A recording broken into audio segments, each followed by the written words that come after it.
si no escuchamos a nuestra gente, vamos a tener serios problemas. Sí se puede, vuelvo y repito. Ustedes tienen una frase que he escuchado y que me ha gustado, es decir, es buscar el cómo sí. Si en la construcción de política pública tenemos también en consideración este mismo ejercicio, las cosas van a funcionar diferente. Los jefes de policía, que son los alcaldes y gobernadores, deberían tener un conocimiento sólido sobre seguridad ciudadana, sobre policía, sobre policiamiento, sobre modelos de servicio de policía, sobre estrategias de servicio de policía, para poder entender cómo emplear adecuadamente el servicio de policía y también hacer una buena pedagogía participativa en donde el ciudadano sea protagonista. Pues no necesitábamos acudir a otro país ni a una potencia para que nos viniera a solucionar el problema. La solución estaba acá. ¿Qué tal? Yo soy Víctor Cabrera y bienvenido de nueva cuenta a tu programa, a tu podcast, Conectando con tu Seguridad. Un programa en donde tenemos nuestro propósito de ser un enlace con el ciudadano para que conozcan temas de seguridad y sean sobre todo un producto de ejemplos y sobre todo también que puedan tener la oportunidad de recibir recomendaciones muy valiosas para su día a día en su proyecto de vida, en su familia, en su trabajo. El día de hoy tenemos un invitado muy especial, como así será siempre en los podcasts de Conectando con tu Seguridad, o todo un personaje. Se trata del doctor Henry Rodríguez. Y bueno, pues primero que nada, bienvenido, doctor. Muchas gracias, maestro, por su invitación. Bien. Él es originario del país de Colombia y quiero abreviar su currículum porque finalmente tiene una trayectoria muy amplia, una persona muy respetada en el tema de la seguridad, de la inteligencia, de la docencia y de la planeación estratégica. Entonces aquí lo que queremos es darles un panorama amplio de los aspectos más importantes del currículum del doctor Henry Rodríguez. Él se llama Henry Mario Rodríguez Zambrano. Tiene estudios de doctorado en políticas públicas aquí en la Universidad de Puebla de México, maestría en seguridad pública y políticas públicas. Tiene también la administración, estudios de administración pública en la Corporación Universitaria del Caribe, con la cual obtuvo mención de honor. Él también tiene un diplomado en gobernabilidad e innovación pública en la Universidad Externado de Colombia y el diplomado en pedagogía y docencia universitaria en la Universidad La Gran Colombia, también ahí en Bogotá. También otros estudios en planeación estratégica y de gerencias de proyectos. También nuestro invitado ha participado en los siguientes aspectos de seguridad. Ha sido asesor gubernamental en diferentes proyectos aquí en México.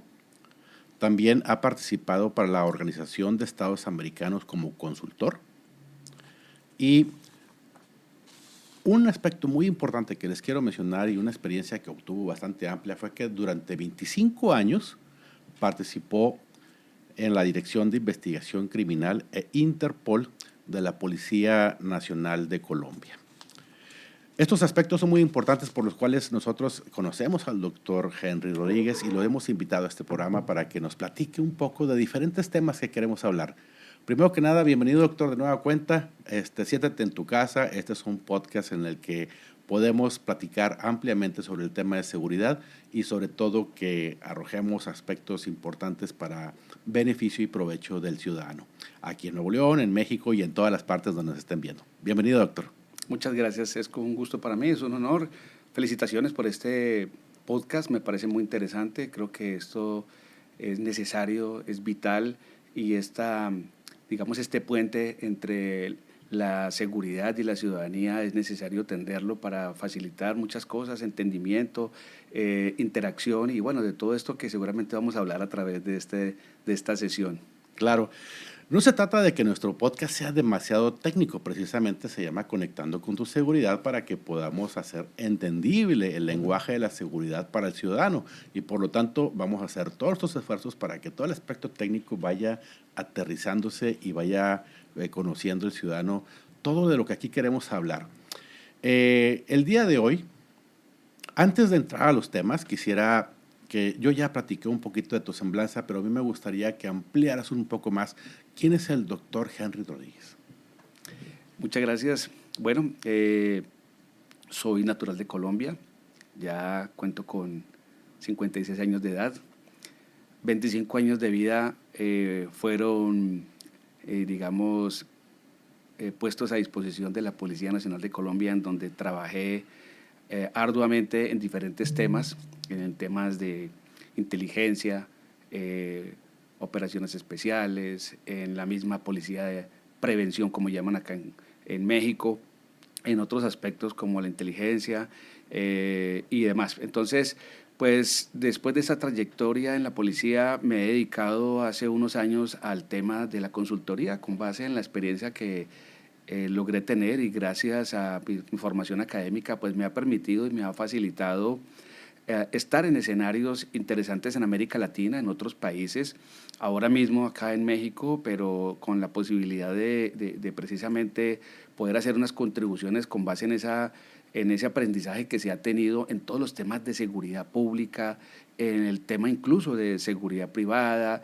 en el tema de gobernanza, en el tema de política pública de seguridad y todos estos aspectos que abordan la seguridad y que son necesarios en todos los ámbitos, tanto en el público como en el privado, ¿no? Excelente, doctor. Pues un placer, un lujo tener al doctor Henry Rodríguez aquí en Conectando con tu Seguridad. Y el día de hoy queremos hablar sobre algunos aspectos bien importantes. Sobre la seguridad ciudadana, algunos casos importantes representativos sobre lo que es la parte de seguridad ciudadana y sobre todo también la parte de la participación ciudadana. Cómo el ciudadano puede influir en generar una política pública que vaya enfocada al ciudadano, en beneficio para el ciudadano, y que todos esos resultados provengan de la inteligencia, de la información que el propio ciudadano ha aportado. ¿Qué es la seguridad ciudadana, doctor? Perfecto, esa es una muy buena pregunta que vale la pena que todos la tengamos presente y la tengamos como una parte vital del conocimiento de nuestra seguridad o la seguridad que nos rodea, ¿no? La seguridad ciudadana es un concepto latinoamericano.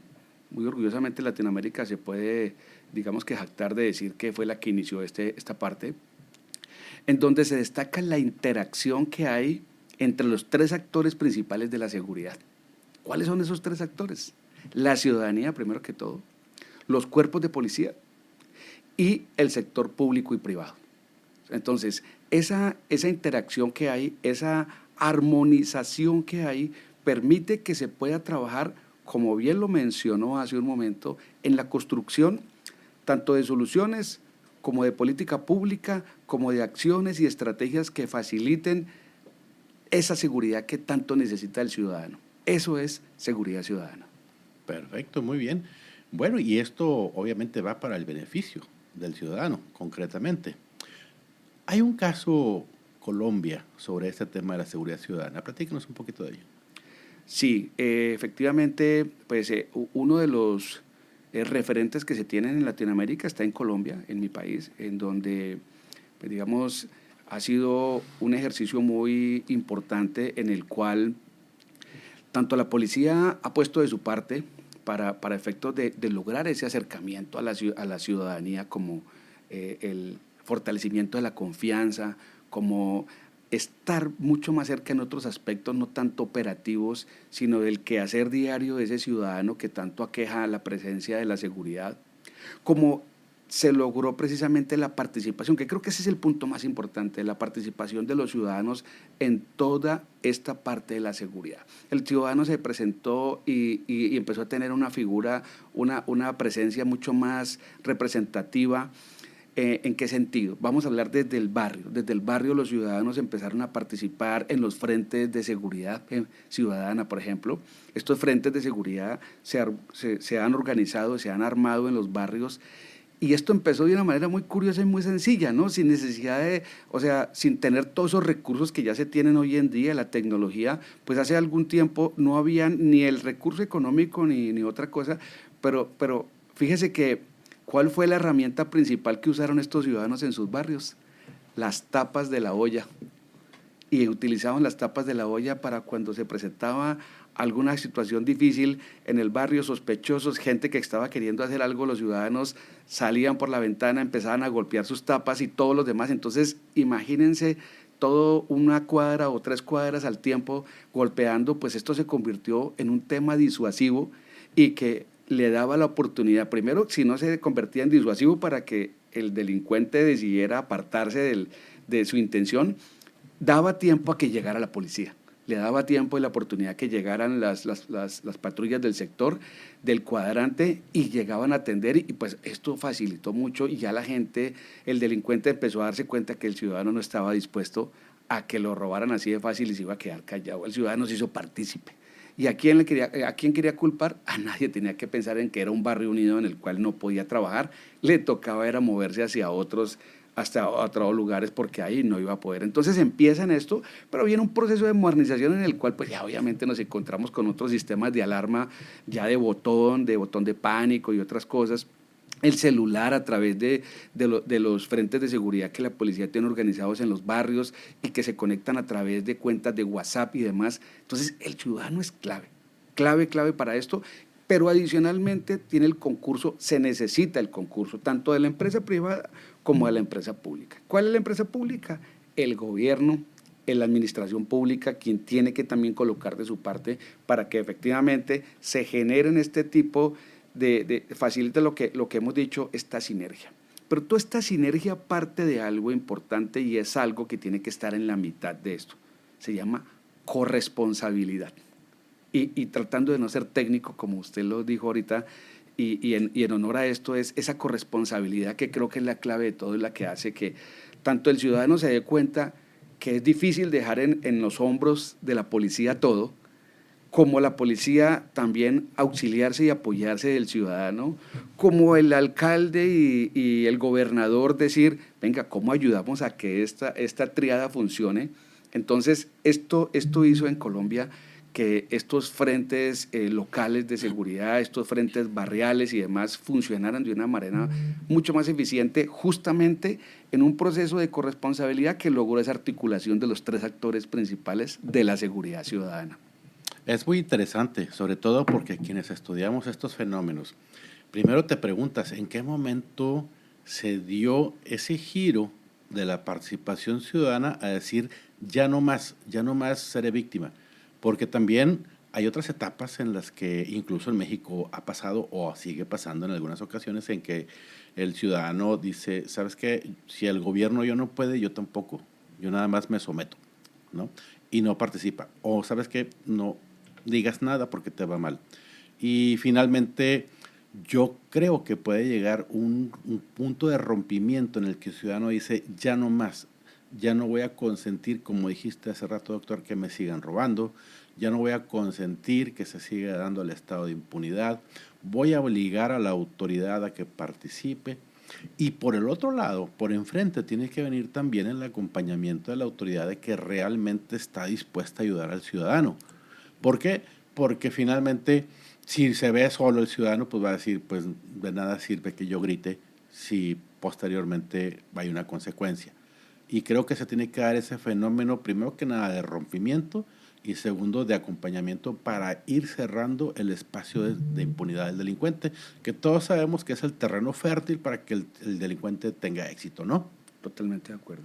Sí, entonces nosotros hemos analizado muchos de esos aspectos, esos fenómenos criminológicos se llaman y conductuales, donde cada vez hemos creído que se puede lograr la lucha contra la inseguridad en la medida en la que vayamos cerrando el espacio de impunidad, pero que por otra parte vayamos sembrando una cultura de la legalidad y del cumplimiento de la ley. Y yo sí vi ese cambio en el colombiano, porque estudio Colombia desde hace algunos años, la parte profesional y criminológica, en donde el colombiano cambió, de un tiempo para acá cambió, y se volvió una cultura de máxima participación en la legalidad, que a veces hasta nos deja sorprendidos y nos pone ejemplo a México. Yo quedé muy sorprendido cuando una vez en unos viajes a Bogotá tomé un taxi del hotel y lo paró un tránsito. Y el tránsito le pidió toda la documentación habida y por haber que hay en México, pero más me llamó mucho la atención que le pidió el carnet de servicio. Y dije yo, ¿carnet de servicio? ¿Qué es eso? En México ni se conoce. Y resulta que es la obligación que tiene el ciudadano para poder circular sin riesgo hacia los demás, su vehículo esté en las mejores condiciones.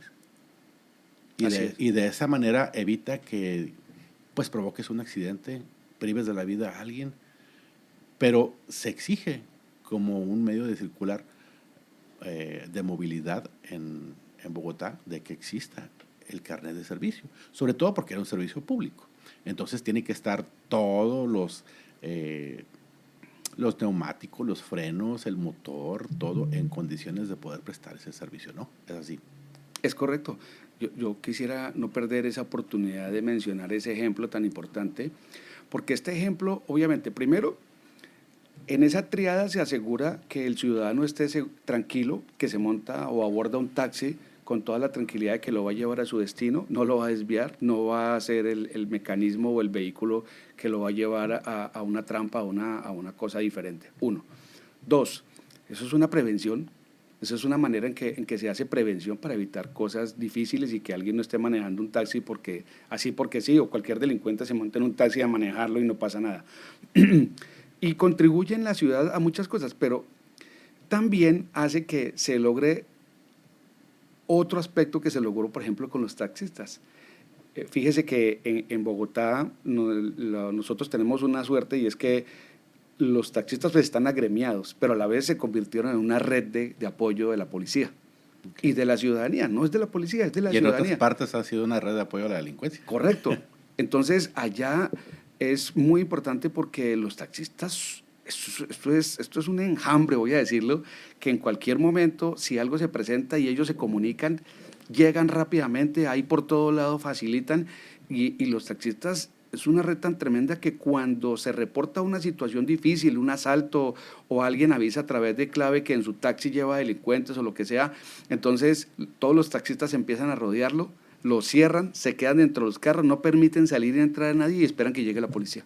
Ok, bien. Entonces, esto es un ejercicio muy interesante de seguridad ciudadana, un ejercicio muy importante de prevención y es un ejercicio en el cual se está demostrando cuán importante es la corresponsabilidad de la seguridad, la participación de todos nosotros. Esto vuelve a lo mismo, es difícil tener el don de la ubicuidad por parte de la policía. La policía no puede estar en todas partes. No, por supuesto. Entonces, es necesario que el ciudadano reconozca, también entienda y se anime, que también forma parte del gobierno, de la administración pública, digámoslo así, y de la policía, que el ciudadano tenga esa confianza para que participe, para que se involucre, para que ayude, y esto hace ciudades más seguras, hace comunidades más tranquilas, más resilientes, como lo mencionaba hace un momento. Claro, el concepto de la autoayuda nos lleva hasta los tiempos también remotos en los que se creaban en los castillos, las barreras, las fortificaciones. Acá en Estados Unidos, cuando los colonos, recuerdo mucho aquel episodio en el que los colonos recibían un ataque y hacían círculos para poder autoprotegerse, creaban toda una serie de mecanismos para poder protegerse. Y ahora, esa es la parte esencial que queremos tratar aquí en el programa. Cómo el ciudadano puede incrementar su grado de participación, pero también sin que él diga, pues yo solo no voy, yo no le pongo las balas al pecho solo, ¿no? Tiene que haber mecanismos que vayan convenciendo al ciudadano de ser cada vez más partícipe en la construcción de un mejor entorno de seguridad, por supuesto, de la mano de la autoridad, ¿no? Porque si no tienes confianza en la autoridad, pues difícilmente podrás tener un éxito en esto, ¿no? Pero aquí, por ejemplo, en Nuevo León tenemos mucha confianza en la autoridad, tiene una evaluación muy calificada como la mejor policía de México, la policía de Fuerza Civil, y necesitamos un poco más de participación del ciudadano para que podamos seguir obteniendo sobre todo la recopilación de la información de inteligencia de dónde se mueve, dónde se incuba el delito. ¿No es así, doctor? Es correcto. Precisamente ahí tocó dos puntos claves e importantes. El primero tiene que ver con el modelo del servicio de policía, porque la policía no se puede manejar, y sucede en algunas partes de esta geografía latinoamericana en donde el servicio de policía se cree o se trata como si fuera un servicio de vigilancia privada. y de puesto fijo, ¿no? Esto no puede ser así. El policía debe salir a la calle con un propósito, teniendo presente que en el centro de toda esta ecuación está el ciudadano. Ahí, si empieza la administración pública a ceder su espacio en donde, tristemente, en algunas administraciones públicas de nuestra Latinoamérica, la administración pública quiere estar en la mitad y es la figura central. Y el ciudadano y el policía están en una esquina. Al contrario, en otras latitudes, ya en donde la cosa ha empezado a cambiar, en donde ya se habla de conceptos de seguridad ciudadana, el ciudadano regresó a su lugar y está en el centro. Y afuera, en donde está la administración pública y los cuerpos de policía, que todos nos debemos al ciudadano. Es el protagonista. Entonces, en ese sentido, efectivamente, aquí es necesario retomar ciertas cosas para hablar de un policiamiento mucho más efectivo.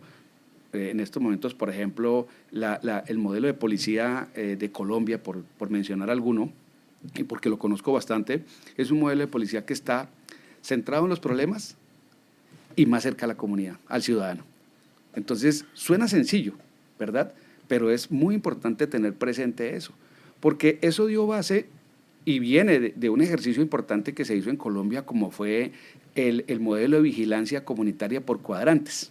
Cómo la policía se dividió por cuadrantes y empezó a trabajar por cuadrantes conociendo su comunidad, conociendo realmente, introduciéndose en la comunidad, conociendo cómo debía ser y cómo era en el pasado en muchas partes, donde el policía conocía al ciudadano y el ciudadano conocía al policía. Aparte de que se da el efecto de la proximidad en la política de cuadrantes, es que también a mí me gusta mucho este aspecto de mencionarlo.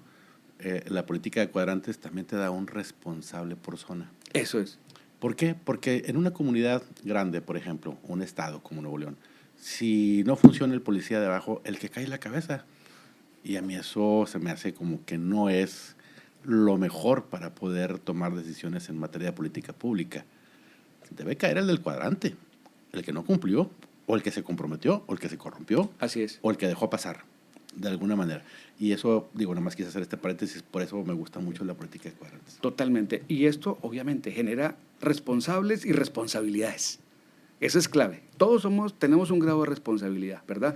Entonces, si tenemos un ejercicio de autocuidado, como el que se menciona ahorita, si tenemos una pedagogía de la seguridad, si tenemos un cuerpo de policía que es cercano a la ciudadanía y conocedor de los problemas, pues obviamente el ejercicio va a ser mucho más fácil y va a permitir que, por ejemplo, ¿quién sale beneficiado aparte de esta buena sinergia? La administración pública, porque puede generar política pública de seguridad ciudadana acorde a la problemática, ¿sí? No lanzar, discúlpeme, voy a hablar de Colombia, ¿sí? No voy a lanzar una política pública de seguridad de Bogotá que no va a tener el mismo efecto en el Amazonas porque el problema es diferente.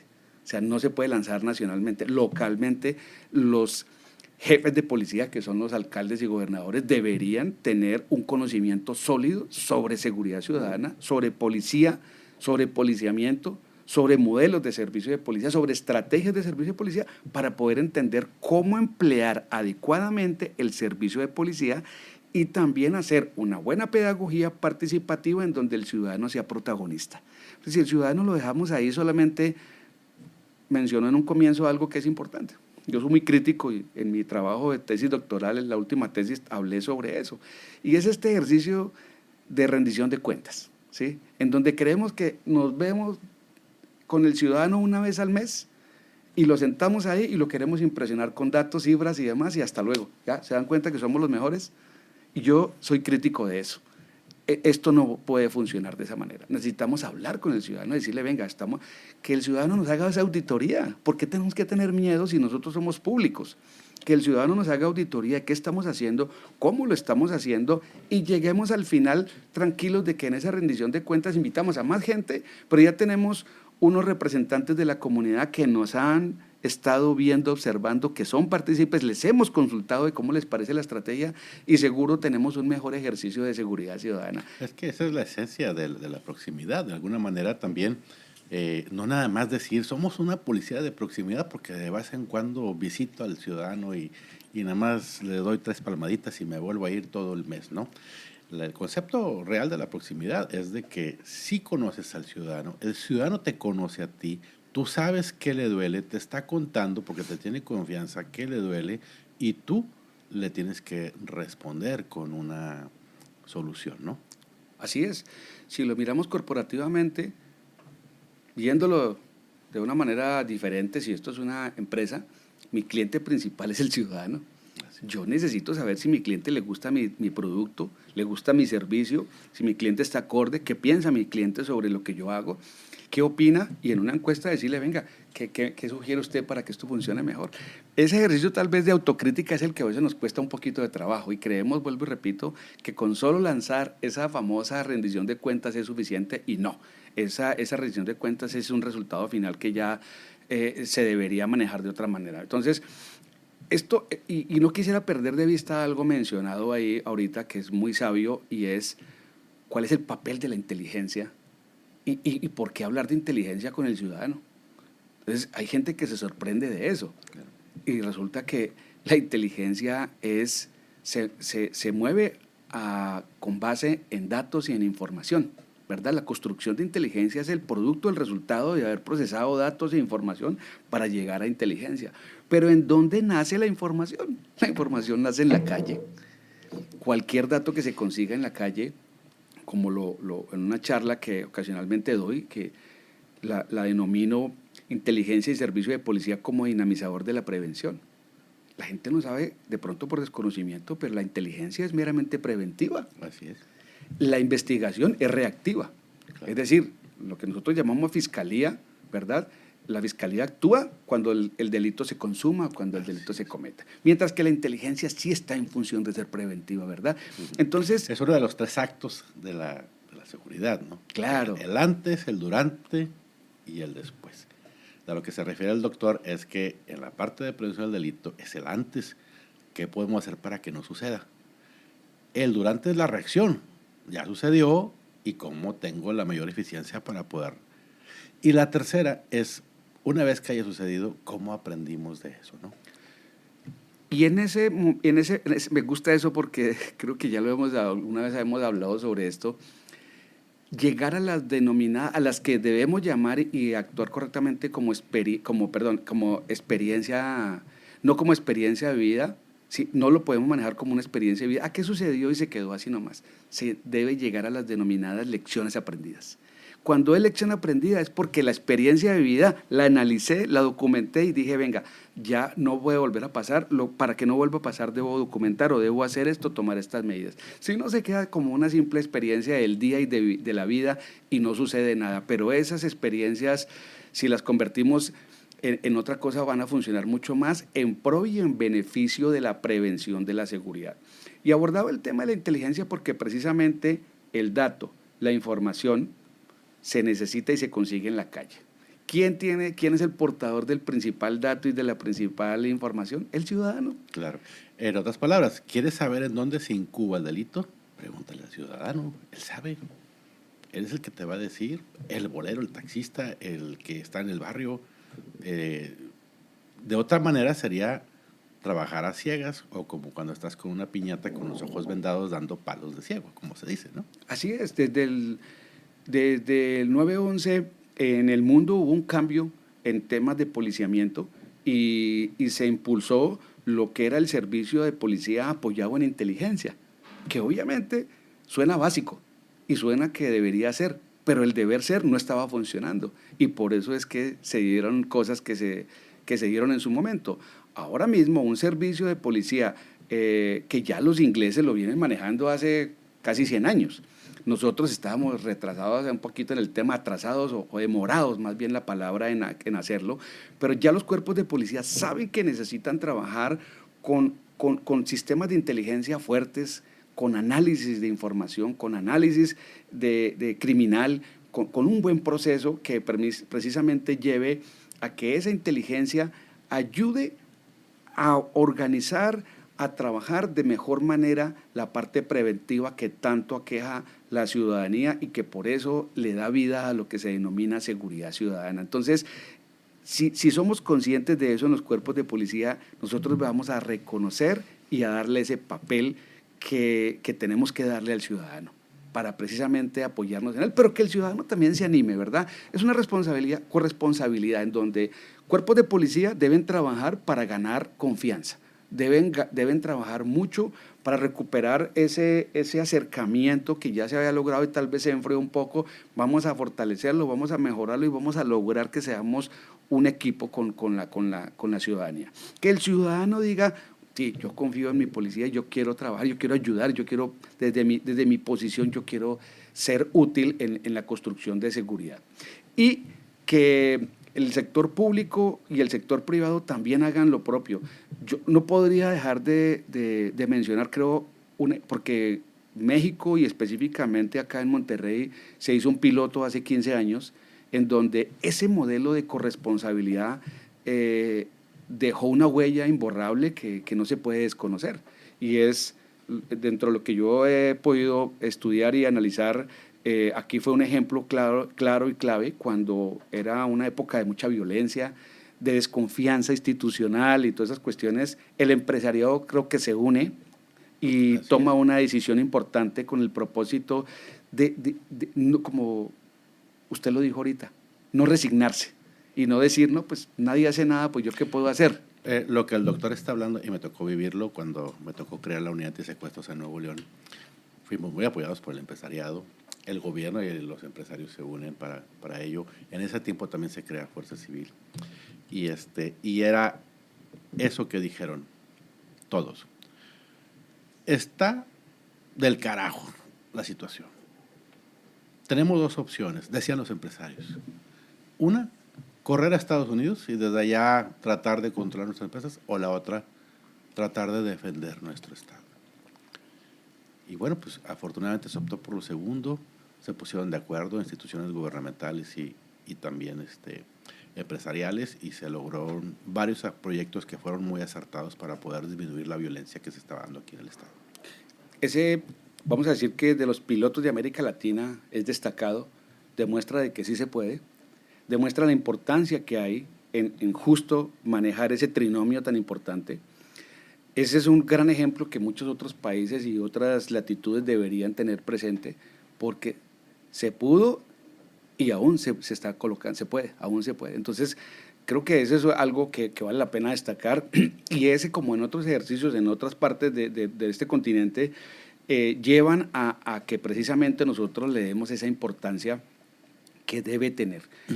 Lo mismo, hemos hablado bastante de la policía o de los cuerpos de policía, hemos hablado bastante de los ciudadanos, pero no podemos dejar por fuera el otro actor, que es el sector público y el sector privado. Aquí hicimos un ejemplo ahorita del sector privado con lo que ocurrió en Nuevo León, pero el sector público es bien importante acá porque es el que genera la política pública, es el que genera los recursos, es el que genera este tren administrativo, este tren jurídico que ayuda a que todo esto sea una realidad y que facilite las cosas.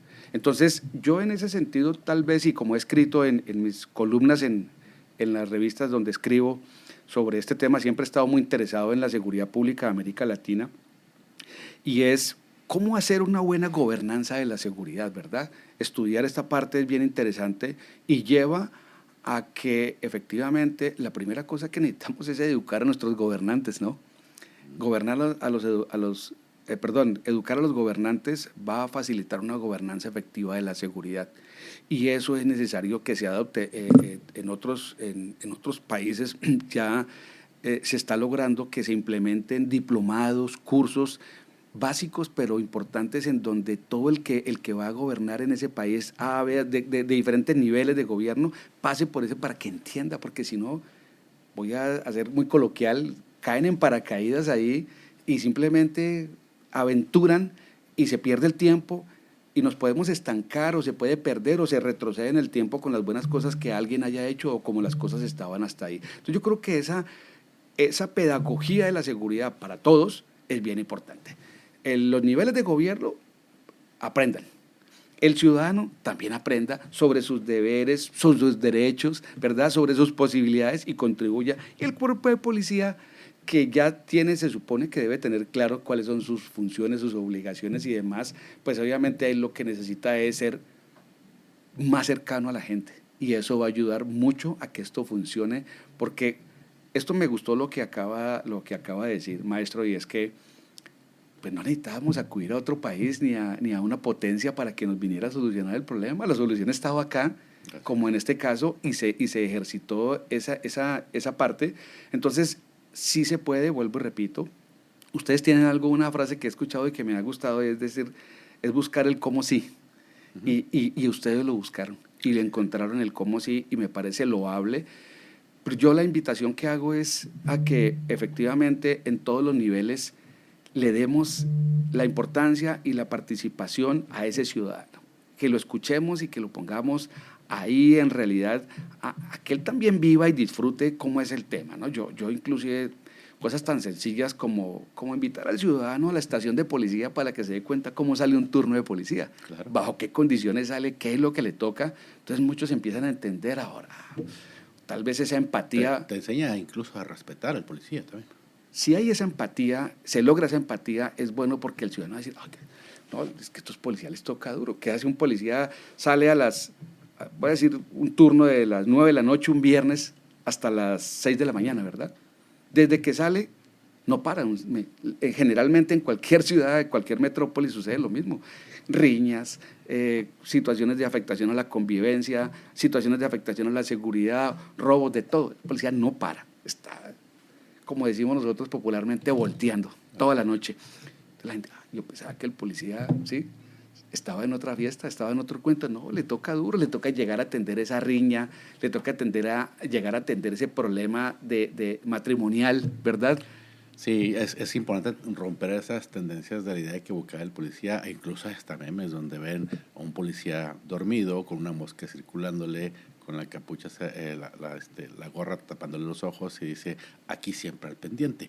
Es una manera de que también se denosta la figura del policía, pero entre más conozcan lo que hace el policía por ti en el día a día, yo creo que lo vas a apreciar mucho más.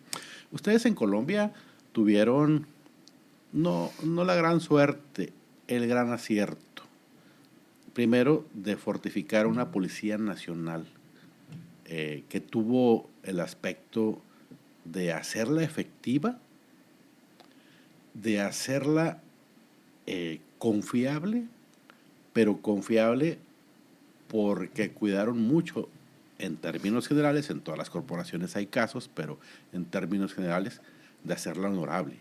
Entonces el colombiano confía mucho en la Policía Nacional, ¿sí? Que ese es un aspecto importante de lo que hemos venido hablando durante todo el programa. Pero también otro gran acierto es que consiguieron la aceptación del ciudadano para la regulación, ¿sí? El ciudadano aprendió a cumplir las reglas. Y muchas veces nosotros, cuando analizamos esa parte, decimos, bueno, hay varias formas. Singapur lo hizo de golpe y a golpes, ¿sí?, a latigazos. El que se portara mal, una buena dosis de latigazos. Hay otros países que creen obviamente en la parte conductual, y hay otros países que ni siquiera necesitan que le digan lo que tienen que hacer en la parte conductual. Hay países que prácticamente no necesitan ni policías, principalmente en los países nórdicos, ¿no? Ese aspecto es bien importante, pero la pregunta, y lo que yo siempre le he dicho a mis alumnos, ¿se puede cambiar una sociedad de convertirse en una sociedad completamente anárquica a la parte de cumplimiento de la ley? Sí se puede.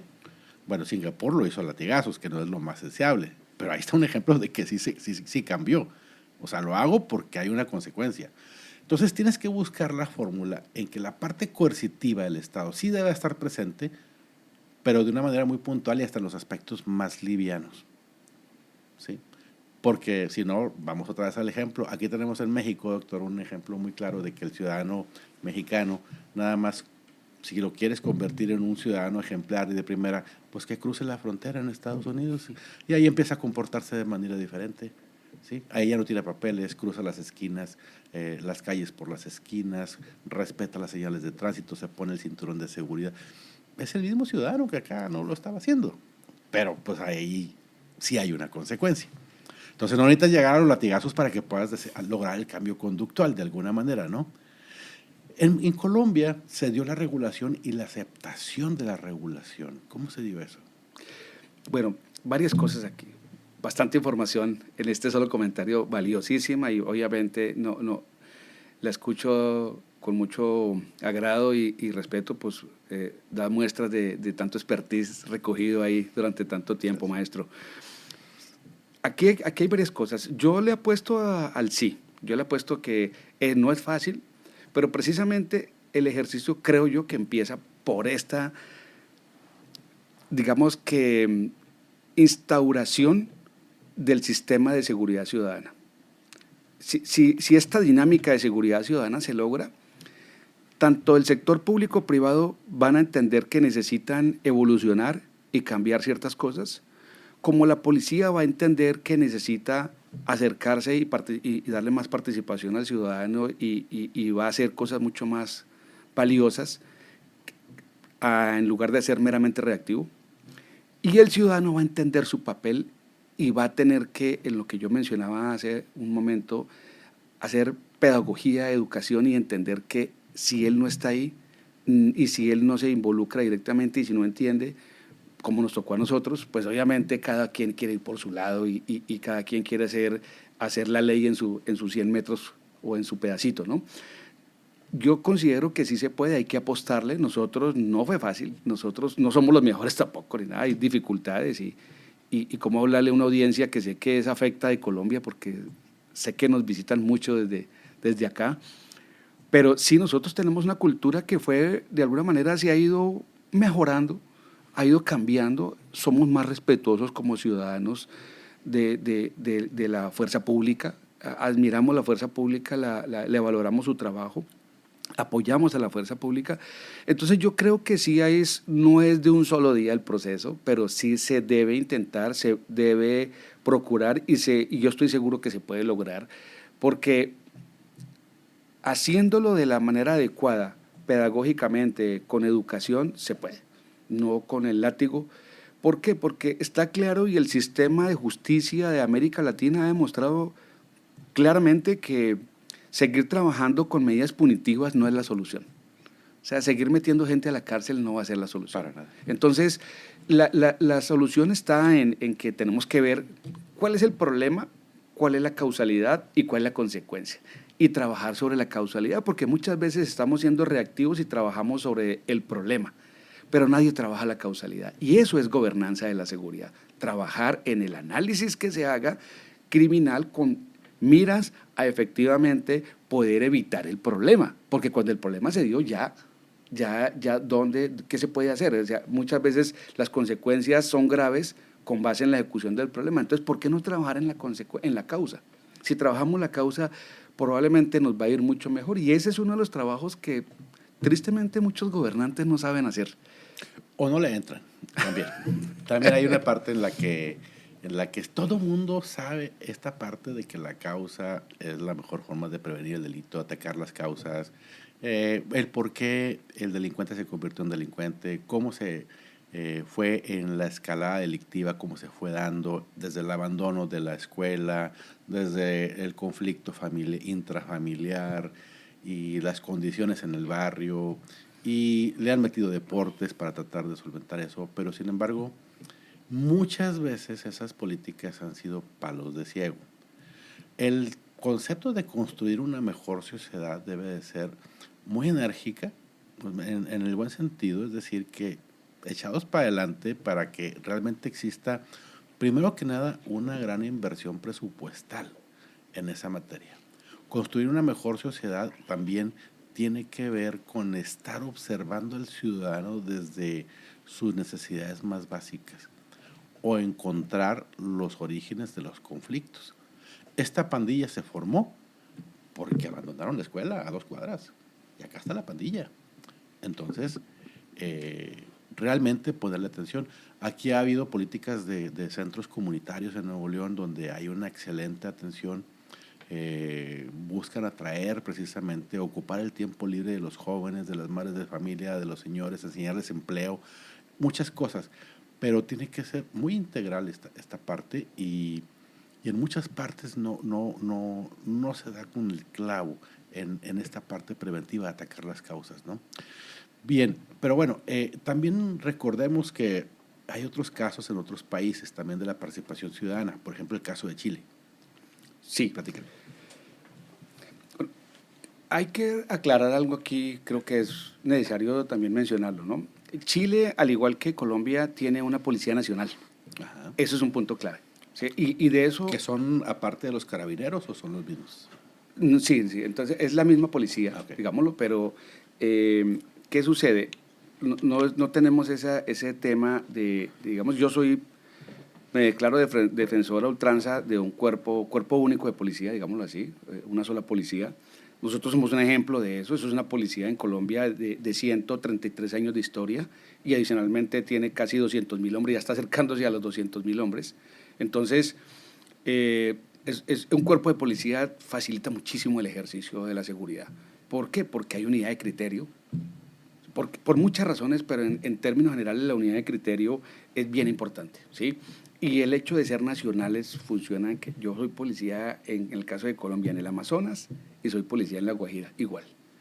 En el oriente del país, en Cali, soy policía o soy allá en frontera con Venezuela, soy el mismo policía y todos hablamos el mismo idioma, ¿sí? Entonces, en mi opinión, sí hay una diferencia. Yo creería que, a mí se me ocurrió opinar que en el caso de México, por lo menos las policías deberían apuntar a ser meramente una policía por estado, una policía estatal que se encargara de todo.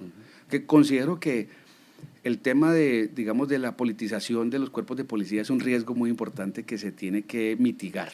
Si no, entonces estamos dependiendo de factores. ¿Por qué? Porque no podemos tener policías de primera, segunda y tercera clase. No tenemos policías súper formados en este municipio y policías medianamente formados en este municipio porque el presupuesto no da.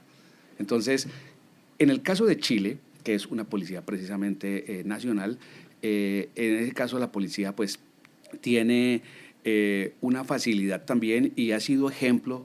De hecho, el tema de vigilancia comunitaria por cuadrantes entró a América Latina por Chile. Okay. Interesante. Y ellos fueron los que nos dieron a nosotros ese ejemplo de cómo hacer un modelo de policía eficiente, interesante, y nosotros copiamos ese modelo y nos gustó, lo pusimos en práctica, ya estamos migrando a otro modelo, pero sí, en estos momentos mencionar a Chile vale la pena porque ese es otro buen ejercicio de acercamiento a la comunidad, otro, como llaman acá, de proximidad, otro buen ejemplo de cómo hacer el trabajo de la mano del ciudadano. Si no, las cosas no funcionarían. Ellos han sido claves en América del Sur y en otros países han sido un ejemplo clave que vale la pena replicar. Pero yo creo que sí vale la pena mencionar eso, ¿no? Que la gran diferencia de tener X cantidad de cuerpos de policía en un territorio a tener un cuerpo de policía marca una diferencia sustancial. Entonces, y sí hay que tener en cuenta. ¿Por qué? Porque el policía es policía básicamente, pero se puede especializar. Se especializa en operaciones especiales, en inteligencia, en investigación, en policía comunitaria, en diferentes cosas. Pero básicamente él puede rotar por esas especialidades, pero su esencia no se pierde. Su esencia es ser policía. ¿Y cuál es la esencia del policía? Deberse al ciudadano. Si se debe al ciudadano, está pensando en el ciudadano, las cosas funcionan mejor, la mentalidad cambia. Entonces, el ejercicio no es de un solo día, como lo menciono ahorita, pero creo que se debe hacer, vale la pena hacerlo y seguro va a tener efectos importantes. Empezando por nuestros gobernantes, el diseño y en el diseño de política pública es clave porque somos buenísimos haciendo política pública, ¿verdad? Pero miremos de verdad la factibilidad de poner en ejecución esa política pública. A veces estamos cometiendo un error y es copiamos. Copiamos de Francia, copiamos de España, copiamos de Inglaterra, pero tropicalizar a veces no es fácil. Una cosa es México. O muchas veces se copia desde la superficialidad. Nosotros cuando tuvimos un cierto éxito aquí en Nuevo León, un éxito importante, fue un ejemplo nacional, la Unidad Antisecuestros de Nuevo León, venían de otros estados y nos decían, con la libretita en la mano, bueno, sí, ahora sí, platíqueme, ¿dónde está el factor de éxito? Y empezaron a tomar fotografías del edificio, que estaba muy bonito, muy adecuado, con mucha tecnología y todo. Y les decía, pues no empieces por ahí, empieza por tu gente. Para que copies un modelo, pues no nada más te lleves los manuales. Empieza por lo más básico, precisamente tener una policía confiable, tener una policía, unos ministerios públicos confiables, que los que vengan pensando en cómo aportas a tu país y no que te den un arma para poder delinquir y una placa para poder delinquir, ¿no? Entonces, la esencia es bien importante en todo modelo de operación policial, ¿no? Totalmente de acuerdo. Hay algo clave. La gestión territorial de la seguridad se basa en el contexto y conocimiento del territorio. Gracias. Si nosotros vamos a comparar, voy a ser atrevido porque no conozco bien, pero voy a comparar Nuevo León con Guerrero, creo que las realidades son distintas. Entonces yo no puedo creer que ese modelo que le funcionó a Nuevo León le va a funcionar a Guerrero, le va a funcionar a Oaxaca, de ninguna manera, como en Colombia. Entonces necesitamos es, al contrario, vivir la realidad de ese municipio y sobre esa realidad poder emitir o proponer y diseñar política pública acorde a todo, porque influye en varios aspectos, desde el aspecto cultural, desde el aspecto económico, muchas cosas inciden para que esa política pública que pudo ser muy buena ya, como en el caso de ustedes que fue exitosa, pero probablemente esa política pública no va a funcionar en Oaxaca por X, Y y Z circunstancia, ¿no? De Para hecho, no la mencionar Estrategia detalles. Nacional de Antisecuestros era para que funcionara en todo el país, pero no sucedió así. En muchos estados no funcionó. Verbo y gracia, y gracias por ese comentario, porque exactamente es lo que, como especialista en política pública, esa es una de las cosas que uno se da cuenta, ¿no? Queremos hacer una política pública, queremos abarcar con todo en una política pública y no se puede. Una cosa es la política pública estratégica que el gobierno de cada país va a lanzar con miras a atender determinada problemática, pero ya de ahí se desprende política pública local, política pública del territorio, y es ahí en donde estamos gobernantes mejor preparados, donde necesitamos alcaldes, diputados y gente mejor preparada, concejales como en mi país, que entiendan verdaderamente cómo se hace la política pública con miras a que sea efectiva en mi territorio. Si no, estamos lo que superficialmente estamos creyendo que estamos atendiendo un problema y resulta que no se está atendiendo ni el problema ni la consecuencia, nada, simplemente es maquillaje y simplemente lo que se está haciendo es legalizando. Voy a permitirme la libertad de decirlo de esa manera, pero funciona en algunas partes así.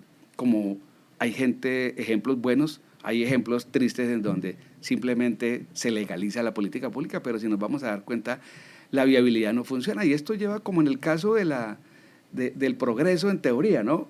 Nos encontramos con los famosos elefantes blancos, ¿no? Que hay políticas públicas que fortalecen los elefantes blancos, ¿sí? Entonces esos elefantes blancos que son comunes ya en otros países y ya se empezaron a ver.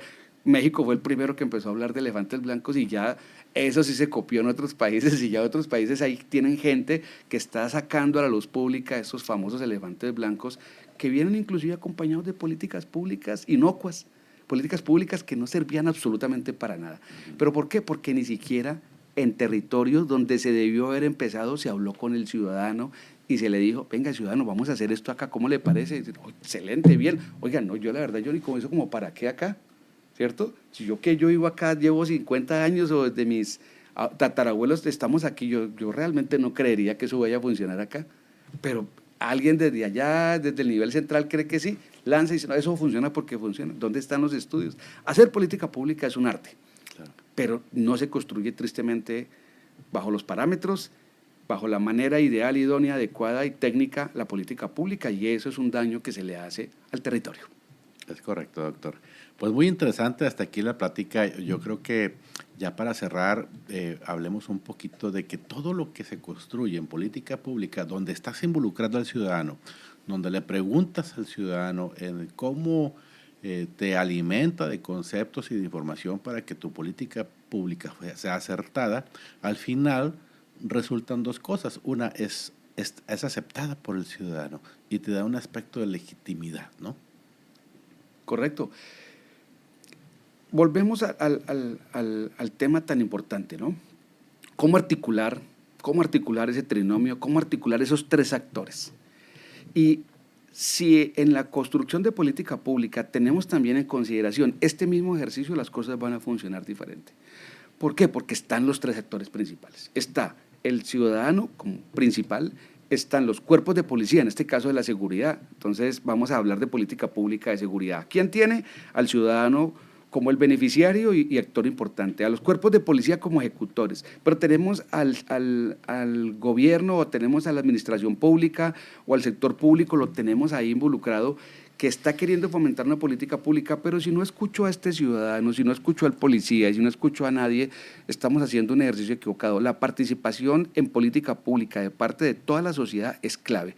Si no escuchamos a nuestra gente, vamos a tener serios problemas. Y en las auditorías que yo he tenido la oportunidad de hacer de política pública en diferentes países, obviamente ese es el problema, ¿no? Es que se empezó a construir mal, se diseñó mal, se construyó mal, no había factibilidad, no había viabilidad, no había nada, pero se hizo. Piensan que hacer política pública es hacer un documento, pero una política pública no se construye de esa manera y se construye desde el territorio, desde el diálogo, se construye desde escuchar a la gente, desde elaborar instrumentos que permitan saber si la necesidad si es la que se piensa que es o es otra la necesidad, ¿verdad? Entonces, si no, por eso pienso que, les digo, subsisten otros fenómenos y subsisten cosas que van a seguirse dando. Tristemente, tenemos que hablarlo así, en América Latina subsiste por qué no ha habido política pública que en realidad, por ejemplo, minimice efectivamente o que se pueda jactar de decir que eliminó la corrupción. Uno de los principales problemas que tenemos en América Latina es la corrupción. Y la pregunta es, ¿qué ejercicios de política pública se han hecho bien hechos para que en realidad se minimice esa corrupción? Entonces, estamos pensando en otra cosa porque al parecer a mucha gente no le interesa que la corrupción se vaya, ¿verdad? Entonces, somos parte de ese sistema enquistado, somos parte de esa sistemática corrupción y en algunos países, tristemente, pareciera que es parte integral de lo que nosotros necesitamos hacer, ¿no? Por ahí algo está escrito anónimamente que dice, si tú aceptas un cargo para el que no estás preparado, eso es un acto de corrupción. En administración pública debería valorarse mucho más los méritos, las capacidades y en verdad sentar gente que esté pensando y que se prepare, y la meritocracia debería activarse. Es otra cosa de prevención, activar la meritocracia para que en verdad quien se siente en la administración pública tenga las capacidades, tenga los pergaminos y tenga las capacidades y adquiera experiencia y funcione en visión a que haya un ciudadano en verdad satisfecho con su administración pública, con sus cuerpos de policía, con su seguridad y que tenga esa participación, que tenga ese aval. ¿Quién mejor que el ciudadano? Entonces, estoy de acuerdo con eso. Muchas gracias, doctor. Pues el tiempo se ha agotado. Queremos agradecerle a nuestro especialista en seguridad, el doctor Henry Rodríguez, haber estado con nosotros. Doctor, ¿algún mensaje que le quieras dejar al ciudadano de México y de Nuevo León sobre ese incentivo para participar con su gobierno, con su policía, para trabajar en una mejor sociedad? La buena seguridad es un acto de corresponsabilidad. Por lo tanto, necesita de la participación del ciudadano.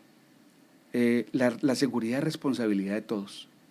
Si la responsabilidad todos la tratamos de cargar, va a ser muy diferente a hacer lo que en algunos territorios sucede, y es que recargamos o creemos que la responsabilidad de la seguridad es de solamente la policía.